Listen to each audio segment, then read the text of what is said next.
مرد و زن بچے اور بچیاں بھی سبھی، مرد و زن بچے اور بچیاں بھی سبھی، علم حاصل کرو، علم حاصل کرو۔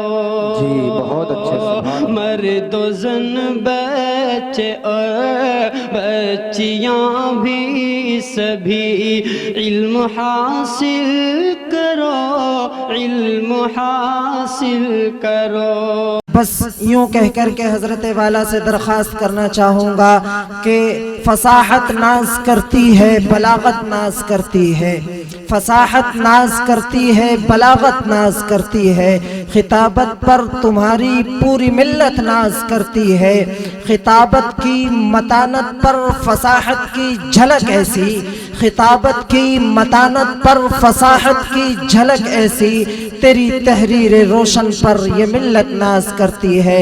حضرت علامہ مولانا آزاد بالانیس آزاد بالگرامی صاحب دامت برکاتہم العالیہ۔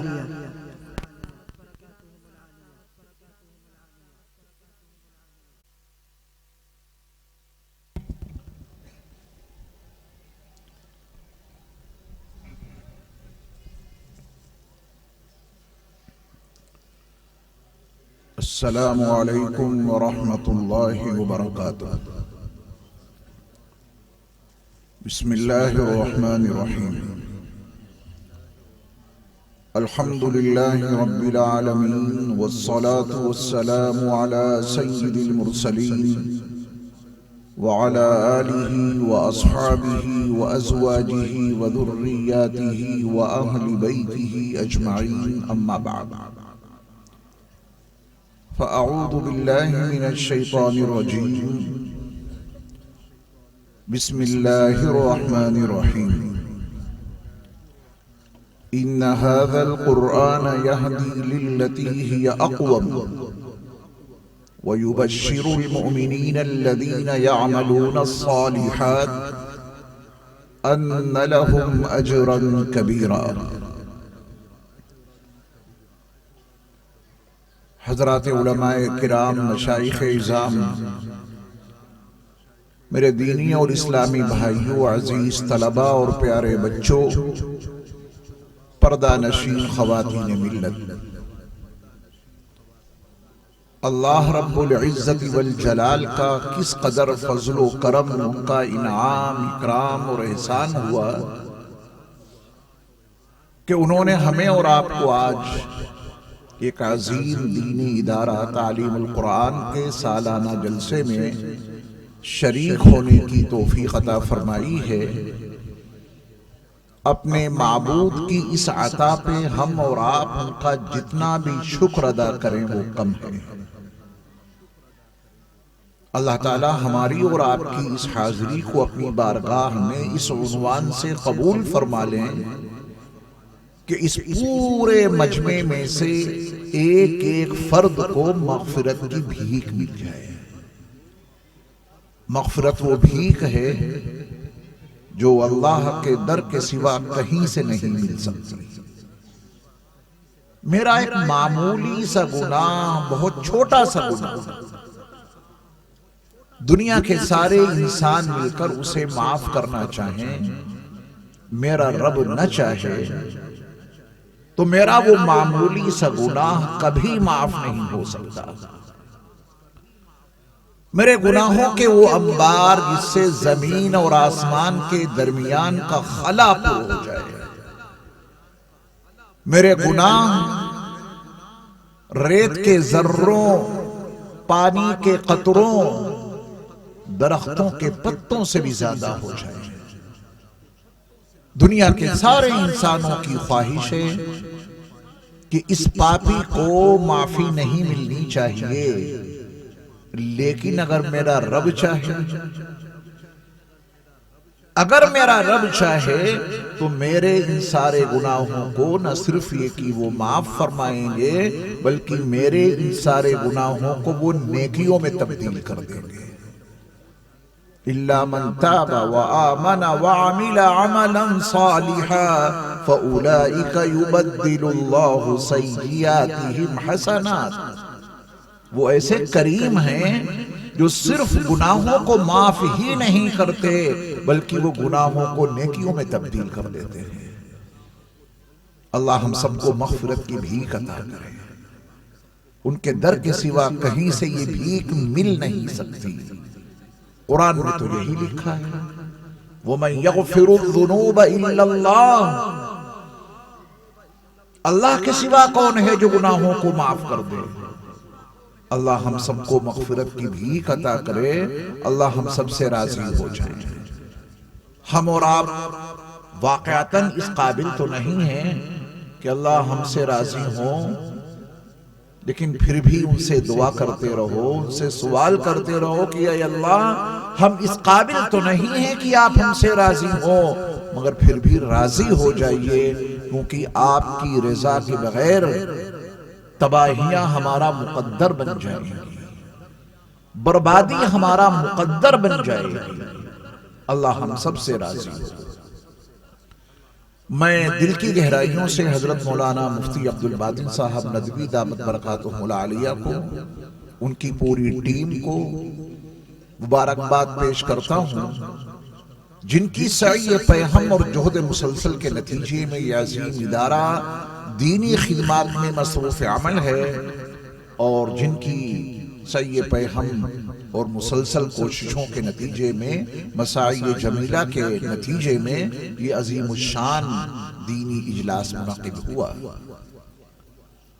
البتہ ایک احساس ہے کہ اجلاس میں بیٹھنے کی ترتیب صحیح نہیں ہے، ایسے نہیں بیٹھا جاتا ہے۔ آپ کی ایک کلاس ہے یہ، آپ کسی اسکول کی کلاس، کسی کالج، کسی یونیورسٹی کی درسگاہ کو دیکھیں، کیا وہاں کے طلبہ، وہاں کے اسٹوڈنٹس ایسے ہی بیٹھتے ہیں جو ترتیب یہاں بیٹھنے کی ہے؟ عام طور پہ ہمارے جلسوں میں بہت ساری بدعات کا ایجاد ہو گیا ہے۔ درس قرآن اور درس حدیث کی مجلسیں زیادہ ہونا ضروری نہیں ہیں، لیکن جتنے ہیں اتنے تو سلیقے سے بیٹھیں۔ بیچ میں گیپ ہے، کرسیاں خالی ہیں، سامنے تو زیادہ ہی خالی ہیں، کافی دور لوگ بیٹھے، تھوڑی آپ کو زحمت تو ہوگی۔ اگر آپ یہاں قریب تشریف لے آئیں بہت بہتر رہے گا۔ میں آپ کا زیادہ ٹائم تو نہیں لے پاؤں گا آج، جزاکم اللہ۔ جتنے ساتھی ہیں وہ ایسے بیٹھیں کہ بیچ میں کوئی کرسی خالی نہ رہے، سارا مجمع ہمارے سامنے رہے، آپ کو میں مخاطب بناؤں تو پھر آپ کو دیکھوں بھی۔ جزاکم اللہ، تشریف لائیں۔ یہاں پوڈیم کی آڑ ہے تو آپ یہاں بے شک نہ بیٹھیں، سامنے آ جائیں۔ جزاکم اللہ حسن الجزاء۔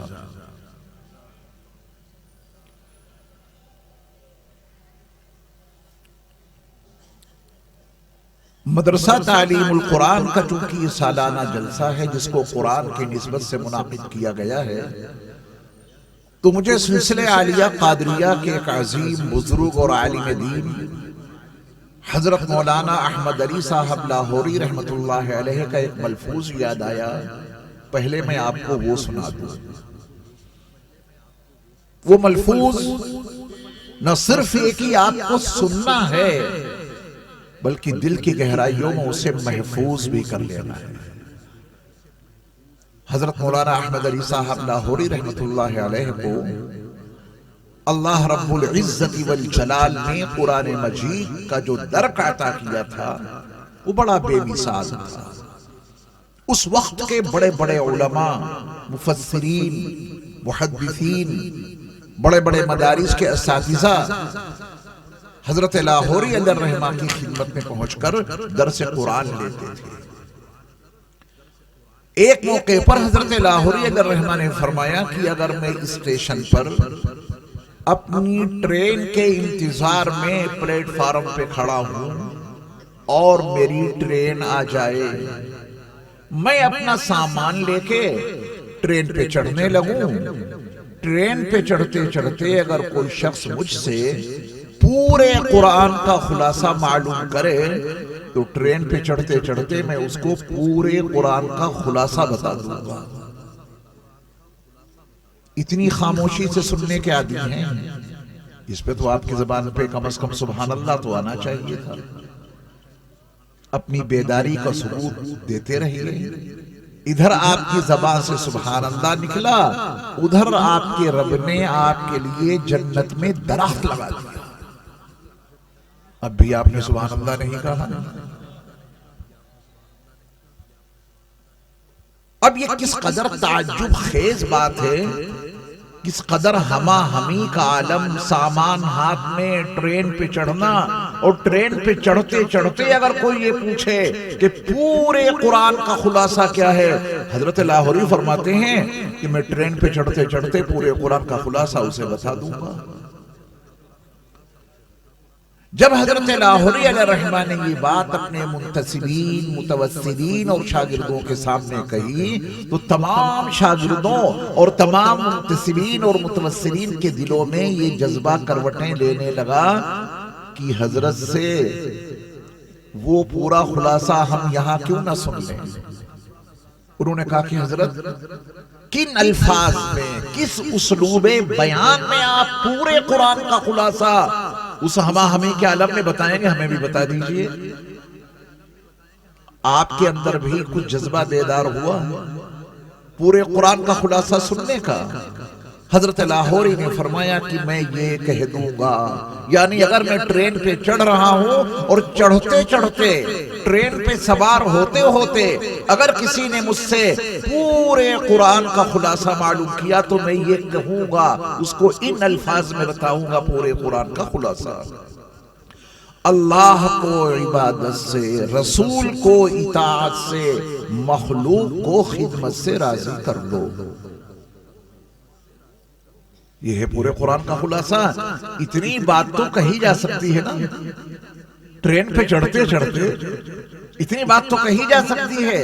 حضرت نے کہا کہ میں پورا خلاصہ ان الفاظ میں، اس اسلوب بیان میں واضح کر دوں گا: اللہ کو عبادت سے، رسول کو اطاعت سے، مخلوق کو خدمت سے راضی کر لو۔ یہ ہے پورے قرآن کا خلاصہ، اور یہ ہے تعلیم القرآن کے زیر اہتمام منعقد اس عظیم الشان اجلاس کا خلاصہ۔ اگر آپ نے یہ یاد کر لیے الفاظ، ان الفاظ کو، حضرت کے اس قیمتی ملفوظ کو آپ نے اپنے سینے میں محفوظ کر لیا قرآن مجید کے خلاصے کے حوالے سے، تو چند باتیں بڑے اختصار کے ساتھ عبادت اور اطاعت اور مخلوق کی خدمت کے حوالے سے عرض کر کے پھر میں اپنا سبق مکمل کر دوں گا انشاءاللہ۔ اللہ کی عبادت ہمیں اور آپ کو پیدا اسی لیے کیا گیا: وَمَا خَلَقْتُ الْجِنَّ وَالْإِنسَ إِلَّا لِيَعْبُدُونَ، میں نے انسانوں کو اور جنات کو محض اپنی عبادت کے لیے پیدا کیا ہے۔ قرآن مجید میں کتنے مقامات پر اللہ رب العزت والجلال نے اپنی عبادت کے لیے اپنے بندوں کو احکام دیے۔ اب اس عبادت کو اور اس اطاعت رسول کو میں دونوں کو اختصار کے ساتھ ایک ساتھ سمجھائے دیتا ہوں۔ قرآن مجید کے 6 پارے میں سورۃ المائدہ کی آیت، اللہ نے دنیا کے تمام اہل ایمان کو مخاطب کیا۔ اب دیکھیے، اگر ادھر کچھ دھماکہ ہوا ہے تو آپ سب ادھر دیکھ رہے ہیں، ان کو دیکھیے، ایسے بیٹھتے ہیں کلاس میں۔ اگر آپ کلاس میں ہوتے تو استاذ محترم آپ سے کہتے کہ آپ باہر جائیے، آپ کا یہاں کیا کام ہے؟ وہاں جو کچھ ہو رہا ہے اسے ہونے دو۔ وہ دھماکہ زیادہ قیمتی ہے یا اللہ رسول کی باتیں زیادہ قیمتی ہیں؟ آپ کا سر ادھر گھوما کیوں آپ ادھر متوجہ ہوئے؟ کیونکہ جو یہ جلسے ہیں نا، میں نے عرض کیا جس میں بدعتیں بہت رائج ہو گئی ہیں، ان اجلاس کی اہمیت لوگوں کے قلوب میں ویسی نہیں رہی جیسی مطلوب ہے۔ میں تو کسی کو یہاں وہاں دیکھنے کی اجازت ہی نہیں دیتا، معاف کیجیے گا کسی کو اچھا لگے یا برا۔ جب آپ نے مجھے بٹھلایا ہے تو آپ کی طرف میں پوری توجہ دے رہا ہوں، تو آپ کو بھی توجہ دینی پڑے گی، یہاں وہاں دیکھنے کی کیا ضرورت ہے؟ قرآن مجید کے چھٹے پارے میں سورۃ المائدہ کی آیت ہے، اس میں اللہ نے مجھے، آپ کو اور دنیا کے تمام ایمان والوں کو آواز دی ہے، یا ایھا الذین آمنو، اے ایمان والو۔ یہ اللہ نے کہا کس سے؟ مجھ سے، آپ سے، ہر صاحب ایمان سے۔ 90 مقامات پر یا ایھا الذین آمنو کہے کہ اللہ نے قرآن مجید میں ایمان والوں کو آواز دی ہے۔ کتنے یا ایھا الذین آمنو پہ آپ نے، ہم نے کہا لبیک، یا اللہ آپ بتائیے، آپ نے مجھے آواز دی ہے یا ایھا الذین آمنو، اے ایمان والو، حاضر ہوں، حکم دیجئے، کیا آپ کا فرمان ہے؟ کبھی پوچھا؟ 90 مقامات پر ہے، 80-90 سال کی زندگی اللہ نے عطا کی اور ایک یا ایھا الذین آمنو بھی نہیں سمجھا۔ کسی فیکٹری کا مالک اپنے ملازم کو آواز دے اور ملازم مڑ کے بھی نہیں دیکھتا، مالک کی طرف توجہ نہیں دیتا، بھاگتا چلا جا رہا ہے، کیا ایسا مالک اس ملازم کو اپنے کارخانے میں، فیکٹری میں رکھے گا؟ دکان میں بھگا دے گا۔ ہمیں اور آپ کو بھی بھگا دیا گیا۔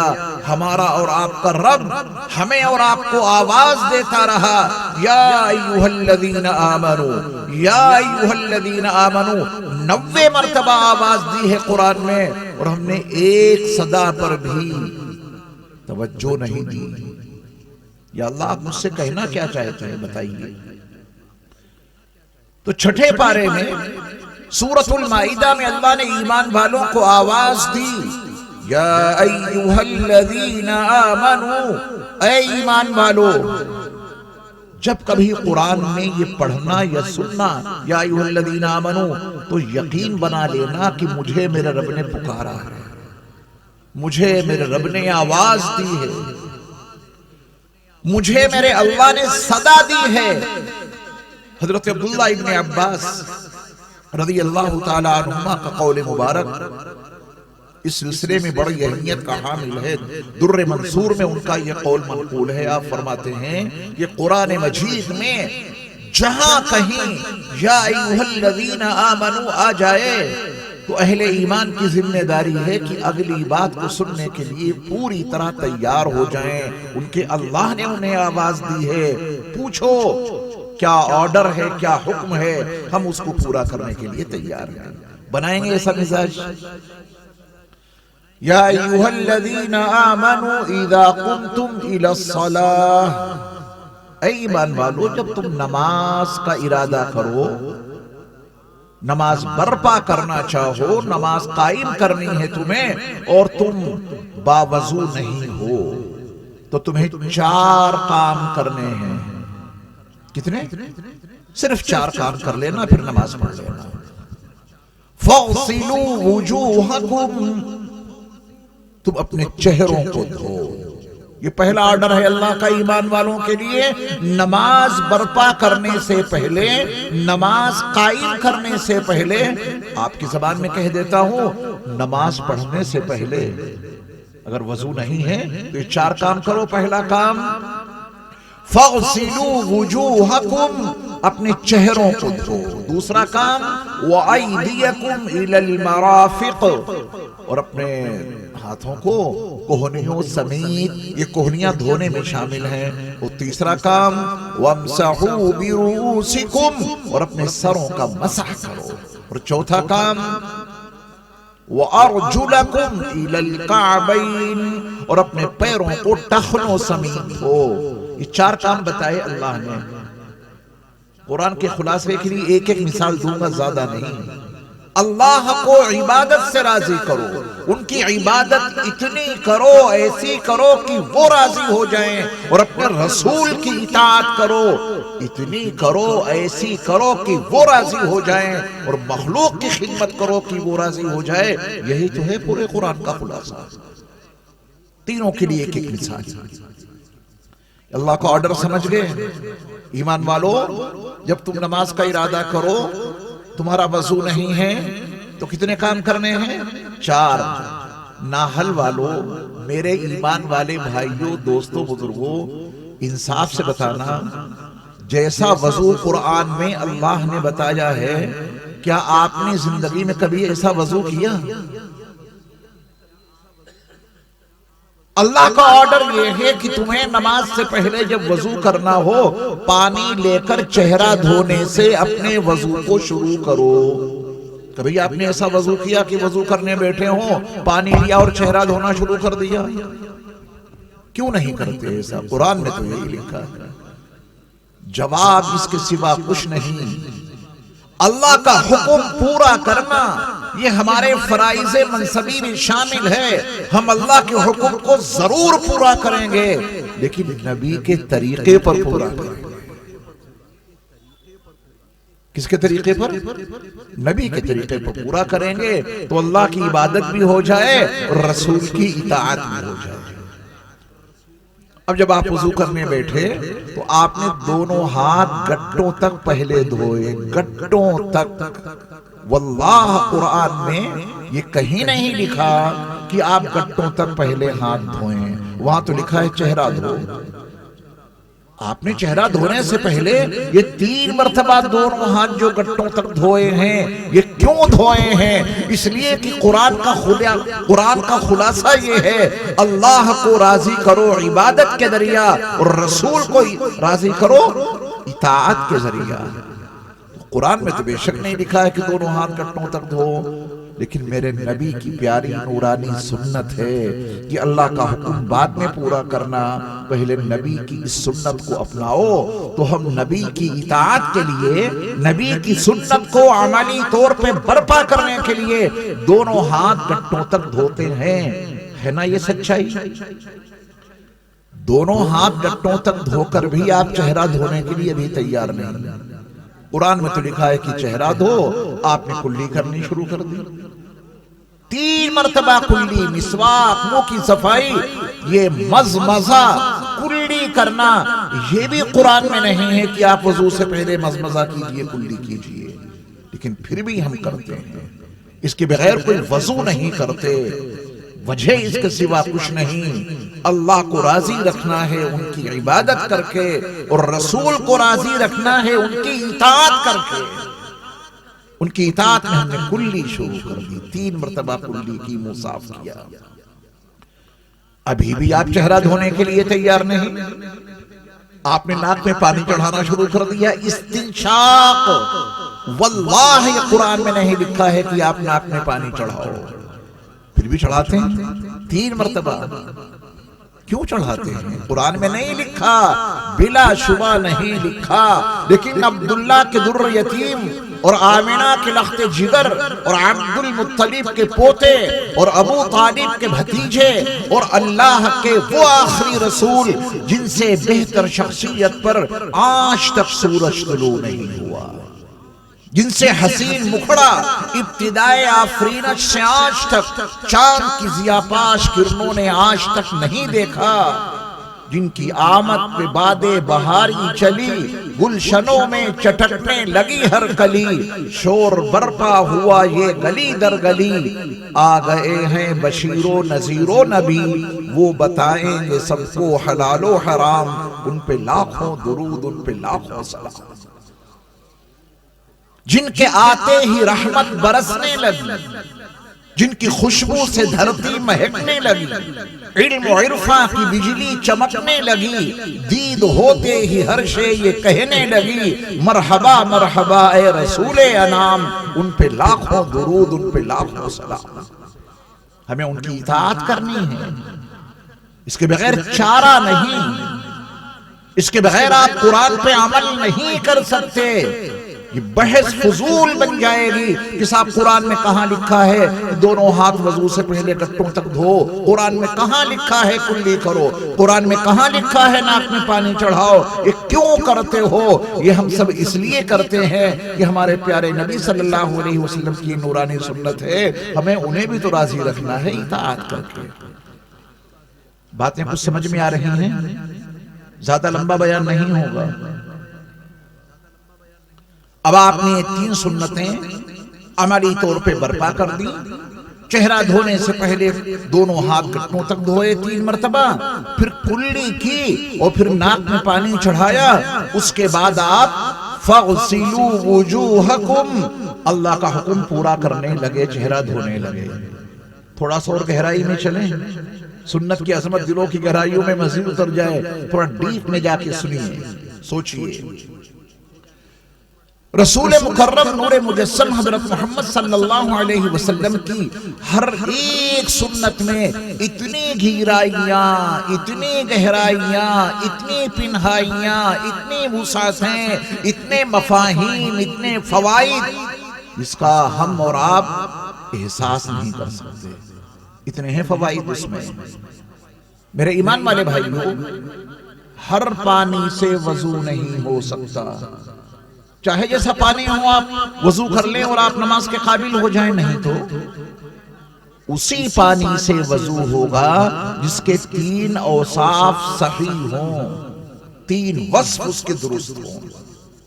نمبر 1، اس کا رنگ صحیح ہونا چاہیے۔ گندگی غلاظت کی بنیاد پہ اگر اس کا رنگ ہی تبدیل ہو گیا پانی کا تو کیا اس سے وضو ہو جائے؟ نمبر 2، اس پانی کا ذائقہ صحیح ہو، یہ بھی لازم ہے۔ پانی میں آپ چینی گھول دیجئے، چینی پانی جیسا دکھتا ہے، صاف ستھری چینی، بن گیا شربت۔ کیا شربت سے وضو ہو جائے گا؟ بالکل نہیں ہوگا۔ پانی کا ذائقہ پانی والا ہو تبھی اس پانی سے وضو ہوگا۔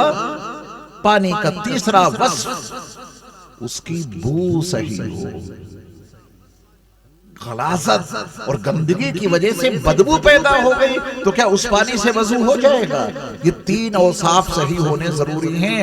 اس کا رنگ صحیح ہو، اس کا ذائقہ صحیح ہو، نمبر 3 اس کی بو صحیح ہو۔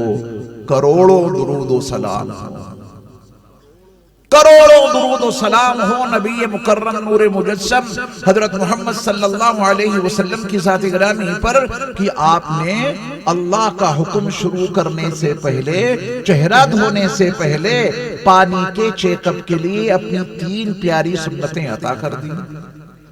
جب دونوں ہاتھ گٹوں تک دھوؤ گے تو پانی کا رنگ معلوم ہو جائے گا، جب کلی کرو گے تو ذائقہ معلوم ہو جائے گا، اور جب ناک میں پانی چڑھاؤ گے تو اس کی بو معلوم ہو جائے گی۔ پانی کے 3 اوصاف کا چیک اپ ہو گیا، رپورٹ آ گئی۔ اب اللہ کا حکم پورے اعتماد سے ادا کرو، فَاغْسِلُوا وُجُوهَكُمْ۔ اللہ کی مخلوق پہ رحم کرنا، اللہ کی مخلوق کی خدمت میں مصروف عمل رہنا، اس کے بڑے فضائل ہیں۔ کسی کے کام آ جاؤ، زیادہ نہیں کسی سے مسکرا کے ہی بات کر لو۔ نبی علیہ السلام نے مسکرا کے ملاقات کو صدقہ قرار دیا ہے۔ صدقہ، کچھ خرچ نہیں کیا آپ نے۔ ایک دل مضطرب ہے، ایک پریشان حال ہے انسان، اس کا دماغ پریشان، دل میں الجھنیں، پریشانیاں ہی پریشانیاں، اگر آپ کی ایک مسکراہٹ سے اور آپ کے چند میٹھے بول سے اس کا دل خوش ہو سکتا ہے اور ہو جاتا ہے، تو پھر کیوں نہ مخلوق خدا کی خدمت میں لگ کر اس عمل کو اپنا کر قرآن مجید کا جو خلاصہ ہے اس کو بھی پورا کریں۔ لفظ مرہم بھی ہیں زخم دل کے لیے۔ گفتگو کا سلیقہ سکھایا ہے اسلام نے، بات چیت کیسے کی جاتی ہے۔ لفظ مرہم بھی ہیں زخم دل کے لیے، لفظ چبھتے بھی ہیں نشتروں کی طرح۔ مرضی ہے آپ کی کس اسلوب میں گفتگو کریں، کن الفاظ میں بات چیت کریں۔ گفتگو ہمیشہ اتنی سلیقہ مند ہو کہ سامنے والے کو آپ کی گفتگو سے خوشی حاصل ہو، تکلیف نہیں، ضرر نہیں۔ ورنہ تو مسلم کا جو مقام رسول مکرم صلی اللہ علیہ وسلم نے بتایا ہے، صحیح بخاری کی حدیث ہے، رسول اکرم صلی اللہ علیہ وسلم کا فرمان عالی شان، المسلم من سلم المسلمون من لسانہ ویدہ۔ مسلمان تو وہ ہے جس کی زبان سے، اس کے ہاتھ سے، یعنی اس کے پورے وجود سے کسی مسلم کو کوئی تکلیف نہ پہنچے۔ تو خدمت خلق بھی ایک مستقل چیپٹر ہے اسلام کا، قرآن کا۔ اللہ کی عبادت کریں کہ وہ راضی ہو جائیں، رسول کی اطاعت کریں کہ وہ راضی ہو جائیں، مخلوق کی خدمت کریں کہ وہ بھی راضی رہے۔ سماجی معاشرتی زندگی کے لیے رسول مکرم صلی اللہ علیہ وسلم کا ایک فرمان سنیے اور تہیہ کیجئے کہ آج سے ہی اس پہ عمل کریں گے انشاءاللہ۔ اللہ کے نبی صلی اللہ علیہ وسلم کی بارگاہ میں ایک صحابی تشریف فرما تھے۔ کچھ فاصلے سے ایک صحابہ گزرے ہوئے جا رہے تھے۔ ان صحابی نے رسول مکرم صلی اللہ علیہ وسلم سے عرض کیا کہ یا رسول اللہ، وہ صاحب جو جا رہے ہیں میں ان سے اللہ کے واسطے محبت رکھتا ہوں۔ وہ صاحب جو جا رہے ہیں میں ان سے اللہ کے واسطے محبت رکھتا ہوں۔ میرے مصطفیٰ صلی اللہ علیہ وسلم نے پوچھا کہ تم ان سے اللہ کے واسطے محبت رکھتے ہو، کبھی اس محبت کا ان کے سامنے اظہار بھی کیا ہے آپ نے؟ کبھی ان کو بتایا بھی ہے آپ نے کہ آپ ان سے اللہ کے واسطے محبت رکھتے ہو؟ تو انہوں نے عرض کیا کہ یا رسول اللہ صلی اللہ علیہ وسلم، محبت تو مجھے ان سے زمانے سے ہے اللہ کے واسطے، لیکن میں نے ان کو کبھی بتایا نہیں کہ میں آپ سے محبت کرتا ہوں اللہ کے واسطے۔ اللہ کے نبی صلی اللہ علیہ وسلم نے انہیں حکم دیا کہ جاؤ اور ان کو بتا کر آؤ کہ تم ان سے اللہ کے واسطے محبت رکھتے ہو۔ وہ صحابی اٹھے، ان کے پاس گئے اور ان کے پاس پہنچ کر جو انہوں نے کہا، بڑا تاریخی جملہ ہے جو احادیث کے ذخیروں میں موجود ہے۔ انہوں نے کہا انی احبک فی اللہ، جناب میں آپ سے اللہ کے واسطے محبت رکھتا ہوں، دنیا کی کوئی غرض نہیں، دنیا کا کوئی مقصد نہیں، صرف اللہ کے واسطے محبت رکھتا ہوں۔ انہوں نے اس کے جواب میں کہا احبک الذی احببتنی لہ، جس اللہ کے لیے تم مجھ سے محبت رکھتے ہو میری دعا ہے کہ میرا وہ اللہ تمہیں اپنا محبوب بندہ بنا لے۔ اس سنت کو عام کیجیے، ناحل میں عام کر دیجیے، ایک دوسرے سے محبت رکھیے اللہ کے واسطے، یہ خدمت خلق کا حصہ ہے۔ ایک دوسرے سے محبت رکھیں اللہ کے واسطے، اور اس محبت کو اپنے دل کے نہا خانوں میں چھپا کر نہیں رکھنا۔ نبی کی ہدایت ہے بتا دو، یہ دنیا کے اوباش لوگ نہیں چھپاتے ہیں تو بتا دیتے ہیں کلیئر، اور جن الفاظ میں بتاتے ہیں وہ الفاظ برے نہیں ہیں، لیکن ان الفاظ کو استعمال کرنے والے اتنے برے کہ ان کو استعمال کرتے ہوئے ایک شریف آدمی کو شرم سے آئی۔ اب آگے آپ کو معلوم ہے جو آدمی جس سے اپنی محبت کا اظہار کرتا ہے، اس لفظ کو استعمال کر کے وہ اپنی دنیا اور اپنی خواہش والی محبت کو ظاہر کر دیتا ہے، وہ شرماتا ہے۔ ہمیں اور آپ کو تو ایک دوسرے سے اللہ کے واسطے محبت ہے، تو اسے کیوں چھپائیں؟ میرے مصطفیٰ صلی اللہ علیہ وسلم کی ہدایت ہے محبت رکھو ایک دوسرے سے اللہ کے واسطے، اس محبت کو چھپانا نہیں، کلیئر بتا دینا بھائی صاحب میں آپ سے صرف اللہ کے واسطے محبت رکھتا ہوں۔ فجر کی نماز پڑھنے کے لیے آپ اپنے گھر سے چلے، کوئی اور صاحب آ رہے ہیں، دونوں کی ملاقات ہو گئی، سلام تو کر لیا، یہ کیوں نہیں ان سے کہتے کہ میں آپ سے اللہ کے واسطے محبت رکھتا ہوں؟ آپ کے اس جملے سے ان کے دل کو کتنی تسکین ملے گی، کتنی راحت ملے گی، کتنا سکون ملے گا۔ اور آپ بھی ان سے کہہ دو کہ آپ مجھ سے اللہ کے واسطے محبت رکھتے ہیں، تو میری دعا ہے آپ کے لیے کہ اللہ آپ کو اپنا محبوب بندہ بنا لے۔ اگر یہ ماحول، اگر یہ نظام ہماری سماجی، معاشرتی، آئینی زندگی میں برپا ہو جائے، پورا معاشرہ حسن سے بھر جائے گا، پورا سماج حسن ہی حسن سے بھر جائے گا، ہماری عائلی اور خاندانی زندگی میں حسن برپا ہو جائے گا۔ شوہر کو بیوی سے محبت ہوتی ہے وہ جنسی خواہشات کے حوالے سے، شوہر اپنی بیوی سے اس فطری محبت کے علاوہ یہ بتائے کہ شریک حیات میں آپ سے اللہ کے واسطے محبت کرتا ہوں، بیوی اپنے شوہر سے محبت کرتی ہے فطری طور پر، لیکن اس میں اللہ کی محبت شامل کر کے وہ بیوی اگر اپنے شوہر کو یہ حقیقت بتا دے کہ واقعتاً میں آپ سے اللہ کے واسطے محبت کرتی ہوں، باپ اپنے بیٹوں کو جمع کرے اور ان سے یہ کہے فطری محبت اپنی جگہ پر، میرے بچوں میری بچیوں میں تم سب سے اللہ کے واسطے محبت کرتا ہوں، پھر وہ بیٹے وہ بیٹیاں اپنے والدین سے کہیں کہ ہم آپ سے اللہ کے واسطے محبت کرتے ہیں، امام اپنے تمام مقتدیوں سے کہہ دے وظیفے کے لیے نہیں، تنخواہ کے لیے نہیں، یہ تو ایک عارضی اور وقتی چیز ہے، ضرورت ہے، وہ ایک الگ موضوع ہے، لیکن میں آپ سے اللہ کے واسطے محبت کرتا ہوں۔ تمام مقتدیوں کو یقین دلائے، وہ سارے مقتدی بھی پھر یہ کہہ دیں کہ حضرت امام صاحب ہم سب آپ سے اللہ کے واسطے محبت رکھتے ہیں، آپ بتائیں کہیں فساد ہوگا، کہیں نفرتیں ہوں گی، خاندانی عائلی سماجی معاشرتی زندگی میں کہیں انارکی برپا ہوگی، پورا معاشرہ حسین بن جائے گا، یہ خدمت خلق کا حصہ ہے۔ آج کے درس کی آخری بات سنا دوں، میں دراصل بیمار ہو گیا تھا، 5 دن میں ہاسپٹل میں ایڈمٹ رہا، تمام اسفار میں نے منسوخ کر دیے، یہ کچھ قریب بھی تھا سفر، حضرت مولانا مفتی عبدالباطن صاحب دامت برکاتہ العالیہ سے اس مرتبہ ملاقات ہوئی، ہندوستان سے باہر کسی ملک میں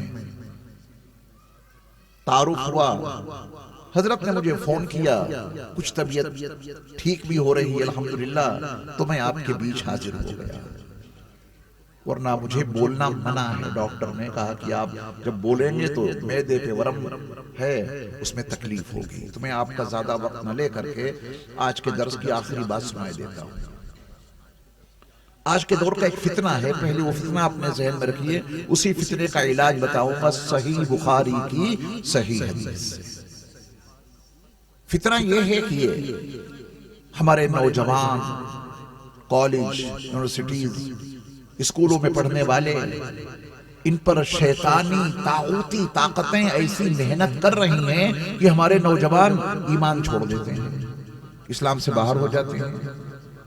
پھر جب کسی پروگرام میں کوئی ڈیبیٹ ہوتی ہے، اس میں ان کو بٹھایا جاتا ہے اور تعارف کرایا جاتا ہے کہ یہ ایکس مسلم ہیں، اب نہیں، پہلے تھے مسلمان، اب یہ مسلمان نہیں رہے، اسلام چھوڑ دیا، ایمان چھوڑ دیا، اب یہ ایکس مومن ہیں، ایکس مسلم ہیں، اور پھر وہ اپنی باتیں سناتے ہیں۔ اس کا بڑا برا اثر نئی نسل پہ پڑ رہا ہے، کیسے بچایا جائے اس نئی نسل کو؟ قرآن مجید حفظ کرا دینا، اگلی بات کو توجہ سے سننا، عالم بنا دینا، یہ اس کا حل نہیں ہے، عالم بھی مرتد ہو جاتے ہیں، واقعات ہیں۔ پھر جب ان کو ایکس مسلم اور ایکس مومن، سابق مسلم پہلے مومن، اب نہیں، پھر ان کی باتوں کو سنایا جاتا ہے، کتنا شعور ہے آپ کے پاس، آپ کا وجدان آپ کو سمجھا سکتا ہے، آپ کا شعور آپ کو بتا سکتا ہے کہ یہ ایکس مسلم جو بکواس کر رہا ہے اس کی باتوں میں کہاں تک سچائی ہے، آپ کے پاس وہ شعور نہیں ہے، آپ متاثر ہو سکتے ہیں۔ مدارس اپنی جگہ پہ کام کر رہے ہیں، مساجد میں خدمات اپنی جگہ پہ ہو رہی ہیں، سب قابل تحسین، سب کچھ برحق ہے، لیکن اس ہلاکت خیز فتنے سے اس نئی نسل کو کیسے بچایا جائے، اس کا نسخہ اب سے 1450 سال پہلے نبی مکرم صلی اللہ علیہ وسلم عطا کر گئے، وہ نسخہ اپنا لیں گے تو کامیاب رہیں گے، اس نسخے کو اپنائے بغیر خطرہ ہی خطرہ ہے میرے ایمان والے بھائیوں، خاص طور پہ نئی نسل کے لوگ۔ یہ راز آدھی مغربی دنیا کا اکیلا مالک، رومن امپائر کا بادشاہ قیصر روم ہرقل سمجھ گیا تھا اس فلسفے کو، صحیح بخاری کا جو سب سے پہلا باب ہے، باب کیف کان بدء الوحی الی رسول اللہ صلی اللہ علیہ وسلم، امام بخاری اس کے تحت میں 7 حدیثیں لائے ہیں۔ جو سب سے آخری حدیث ہے نا، اس میں اسی ارتداد کا اس نے سوال کیا ابو سفیان سے، جو اس وقت اسلام کے بدترین دشمن تھے۔ کیا نبی کے ماننے والوں میں سے کوئی مرتد بھی ہو جاتا ہے کیا؟ کوئی ایکس مومن ایکس مسلم بھی بن جاتا ہے کیا؟ یہ سوال آپ غور فرمائیں۔ قیصر روم ہرقل نے کر لیا تھا ابو سفیان سے کہ کوئی ان کے دین سے مرتد ہو جاتا ہے کیا؟ تو جو سچی بات تھی ابو سفیان نے بتائی تھی، نہیں، کوئی نہیں مرتد ہوتا۔ جو ان کے دامن سے وابستہ ہو گیا وہ ہمیشہ ان کا ہو گیا، جو ان کا ہو گیا وہ ان سے الگ نہیں ہوتا۔ ابو سفیان کے ہر جواب پر قیصر روم نے تبصرہ کیا ہے، ٹپنی کی ہے۔ اس جواب پر جو قیصر روم کا تبصرہ ہے اسے توجہ سے سن لینا، وہی علاج ہے۔ یہ راز معلوم ہو گیا تھا ہرقل کو۔ اس نے کہا کہ بات ایمان کی یہی ہے، جب ایمان کی بشاشت، اس کو دھیان سے دیکھنا، یہ بخاری کے الفاظ میں آپ کو بتا رہا ہوں۔ قیصر روم نے کہا تھا کہ جب ایمان کی بشاشت دل میں اتر جاتی ہے پھر کوئی مرتد نہیں ہو سکتا۔ کہیے سبحان اللہ۔ اللہ ہمیں ایسی ایمان کی بشاشت عطا کرے۔ اس سے پہلے خطرہ ہے، کوئی نہیں بچ سکتا۔ جب تک ایمان کی بشاشت دل میں نہیں اترے گی، اس سے پہلے مرتد ہونے کا خطرہ سروں پر منڈلاتا رہے گا۔ ہاں، جس کے دل میں ایمان کی بشاشت اتر گئی پھر وہ کبھی مرتد نہیں ہو سکتا، وہ ایکس مسلم نہیں بن سکتا، وہ ایکس مومن نہیں بن سکتا۔ جب اس کی رگیں جاں کٹ رہی ہوگی، زندگی کے آخری سانس تک باقی رہے گا۔ جب اس کی رگیں جاں کٹے گی تب بھی وہ پکارے گا لا الہ الا اللہ محمد الرسول اللہ، کیونکہ اس کے دل میں ایمان کی بشاشت اتر چکی۔ یہ راز قیصر روم نے اسی وقت کھول دیا تھا جب ابو سفیان سے اس نے 10 سوالات کیے تھے۔ رسول اللہ صلی اللہ علیہ وسلم کا نسخہ اب آپ سنیے پوری توجہ سے۔ صحیح بخاری کی صحیح حدیث کتاب الایمان کے چیپٹر میں یہ موجود ہے۔ حدیث کے راوی ہیں سیدنا انس بن مالک رضی اللہ تعالی عنہ۔ وہ فرماتے ہیں کہ رسول اللہ صلی اللہ علیہ وسلم کا فرمان عالی شان ہے کہ جس شخص میں 3 اوصاف پیدا ہو جائیں اس کو ایمان کی حلاوت مل جائے۔ میرے ایمان والے بھائیو، جسے حلاوت مل گئی ایمان کی وہ مرتد نہیں ہوگا، طے ہے۔ جسے ایمان کی بشاشت اور ایمان کی حلاوت مل گئی وہ مرتد نہیں ہوگا، اور جسے نہیں ملی اس کے لیے خطرہ ہی خطرہ ہے۔ نہ جانے کس چوراہے پر ایمان کے ڈکیت آئیں اور وہ ایمان چھین لیں۔ بس 3 صفات اختصار کے ساتھ میں سن لیجئے تفصیل کے بغیر۔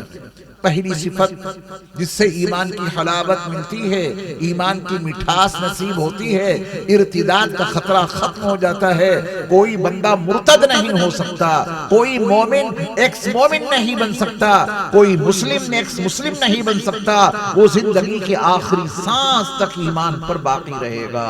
رسول اللہ صلی اللہ علیہ وسلم نے فرمایا پہلا وصف تو یہ ہے کہ اللہ اس کے رسول کائنات کی ہر شے کے بالمقابل اس کے نزدیک زیادہ محبوب بن جائیں۔ یہ پہلی شرط ہے۔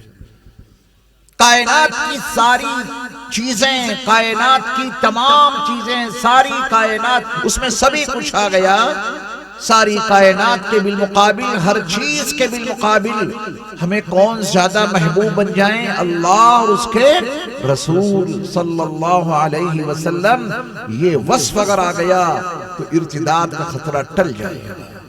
نمبر 2، جس کسی سے محبت رکھو اللہ کے واسطے، جس کا کچھ تذکرہ میں نے پہلے ایک حدیث کے حوالے سے آپ کو سنا دیا۔ جس کسی سے محبت رکھو اللہ کے واسطے محبت رکھو۔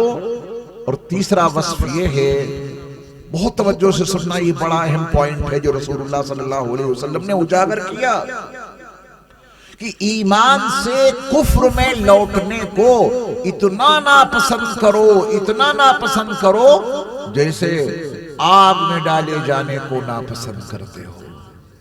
یہاں آگ بہکا دی جائے، شعلے تیار کر دیے جائیں، شعلے جوالہ سامنے موجود ہوں، ہم میں سے کسی سے کہا جائے جناب اب آپ کو آپ کی مرضی سے اٹھا کے اس میں ڈالیں گے، تیار ہیں آپ؟ کوئی تیار ہوگا؟ کوئی تیار نہیں ہوگا۔ میرے مصطفیٰ صلی اللہ علیہ وسلم نے ایمان کی حلاوت پانے کا نسخہ عطا کر دیا۔ ایمان سے کفر میں لوٹنا یہ اتنا ناپسند ہو جائے، اتنا ناپسند ہو جائے جتنا کہ آگ میں ڈالے جانے کو ناپسند کرتے ہو۔ رواہ البخاری۔ بس آج کے درس میں اتنی ہی باتیں۔ اللہ مجھے اور آپ کو عمل کی توفیق عطا فرمائے۔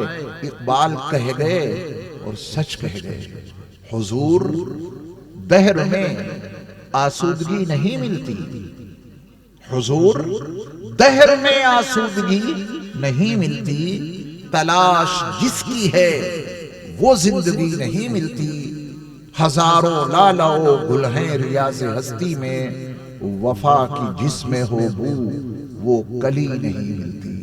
ہم نے وفاداری چھوڑ رکھی ہے، نہ اللہ کے وفادار رہے، نہ اس کے رسول کے وفادار رہے، نہ قرآن کے ساتھ وفاداری کی، نہ احادیث مصطفیٰ اور سنن نبوی کے ساتھ وفاداری کی۔ اسی غداری نے ہمیں اور آپ کو تباہ و برباد کر دیا۔ اللہ ہم سب کو وفاداری عطا فرمائے۔ وآخر دعوانا ان الحمد للہ رب العالمین۔ السلام علیکم ورحمۃ اللہ وبرکاتہ۔ بلائیے